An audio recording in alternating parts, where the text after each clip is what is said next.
এক হুজুর জুমার নামাজ পড়ালেন, পড়ানোর পর বসে আছে।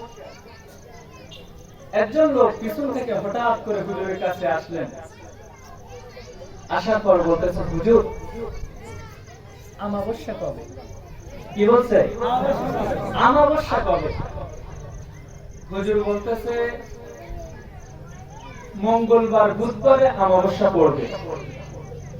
তা বলতেছে, তাইলে তো খুবই ভালোই হয়, তাহলে শুক্রবারে একটা আমি মিলাদ পড়াবো। হুজুর, তা আপনি দোয়া করেন, আমি 2 কেজি জিলাপি আনো, আপনি আমার লাগে একটু দোয়া করিলেন। শুক্রবার আসলো, ওই মুরব্বী একজন জায়গা দি, ওঠা যাবে না, এবার দিলে আওয়ান যাইতো, বন যাইতো, হুতুন যাইতো, খাওয়ান যাইতো, মাদার উঠন যাইতো না। বুঝছেন কি? আলোচনা শেষ পর্যন্ত বুঝতে হবে না, কিন্তু আগামাতা কিছু বুঝবেন না। বুঝতেছেন তো ইনশাআল্লাহ? হুজুর নামাজ পড়ালেন, সব কিছু পড়া শেষ, মিলাদ পড়ালেন, দোয়া করতেছে, আল্লাহ এক ব্যক্তি 2 কেজি জিলাপি দিছে, আল্লাহ এই কিসের জন্য দোয়া চাইছে তার মনের আশাটা তুমি কবুল করো। কিছু দোয়া না দি, আরে সুবহানাল্লাহ। এইবার যে লোকটা দোয়া চাইছে হে পিছন থেকে আসছে, আসার পর কইতেছে, হুজুর আপনি একটু দোয়া করে দেন, রাতটা যেন একটু বেশি অন্ধকার থাকে। হুজুর দোয়া করতেছে, আল্লাহ ওই আমাবস্যার রাতটা তুমি একটু বেশি অন্ধকার করে দিও। এইবার ওই লোকটা বলতেছে, হুজুর আরো একটু দোয়া আছে, আর একটু দোয়া করেন না, ওই রাতে যেন একটু ঝিরঝিরি বাতাস হয়। হুজুর দোয়া করতেছে, আল্লাহ ওই রাতে একটু তুমি ঝিরঝিরি বাতাস দিও। বলতেছে, হুজুর এখনো শেষ হয়নি, আর একটু দোয়া করেন, ওই রাতে যেন একটু সিটি ফোঁটা বৃষ্টি হয়।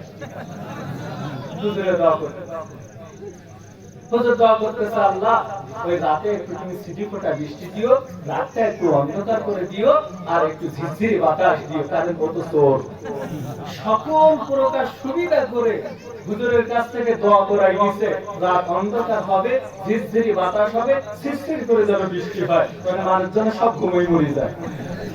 বুঝছেন কি কথাটা? তারপরে কি হলো, হুজুর দোয়া করে চলে গেল। ওই লোক আর তার ছেলে প্ল্যান করছে যে পুরো বাড়িতে চুরি করবে। এবার 2 বাপ কই মিলে যুক্তি করতেছে, বাজান আমি তো এই ঘরের এখান থেকে শিং খুঁজবো, খোদার পর তো ঘরের ভিতর ঢুকবো, তুই দেখবি যদি কেউ আসে তুই বলবি আই রে, মানে কেউ একজন আসতেছে, তুই আই রে বললেই আমি আর তুই বের হয়ে আমরা সোজা নদীর পাড়ে দৌড়াই চলে যাবো, যে ওখানে যে এক জায়গায় হবো। কথাবার্তা ঠিক এক। এবার ওর বাবা কি করছে, শিং খুঁজছে, খোঁজার পর যখন একটা লাঠির আগায় করে একটা ভাত এইভাবে দিচ্ছে, দেখি কোনো বাড়ি ঘোড়া মারে না, সঙ্গে সঙ্গে ওর বাপ ঢুকতে গেছে ঘরের ভিতরে। ছেলেটা ডাইনে তাকায় বামে তাকায়, কোনো কিছুই দেখে না, হঠাৎ করে বলতেছে আই রে। ওর বাবা ওর সব ন্যায় হয়ে দৌড় কোথায় দিছে, নদীর পাড়ে দিয়ে বসতে 2 জন।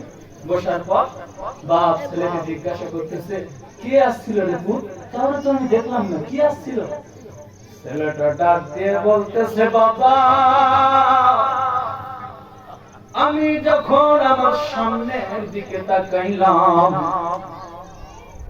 আমার পিছনে আমি তাকাইলাম, আমি ডাইনে তাকাইলাম, বামে তাকাইলাম, ও বাবা গো আমি দেখলাম কোন মানুষ আসতেছে না গো বাবা।